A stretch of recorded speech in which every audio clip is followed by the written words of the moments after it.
Sí, pues bueno, la recta final del año la espero muy interesante, es decir, muchas oportunidades, alguna sacudida del mercado, una noticia que todavía no tengamos prevista, que hay varios síntomas ahí que pueden darse. Veo un noviembre, como digo, un noviembre-diciembre bastante interesante, donde vamos a tener alternancias entre bajadas y subidas en las bolsas, pero lo importante para el 2026 es que, tal como están los mercados,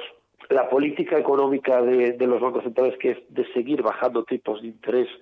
poco a poco, bueno también para las hipotecas en ese aspecto, pero en 2026 sí que veo que vamos a tener en las bolsas una caída severa.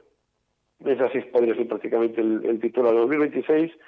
a haber una caída fuerte en las bolsas probablemente, y por eso la verdad yo me alegro mucho, porque creo que esos movimientos fuertes que va a dar la bolsa en 2026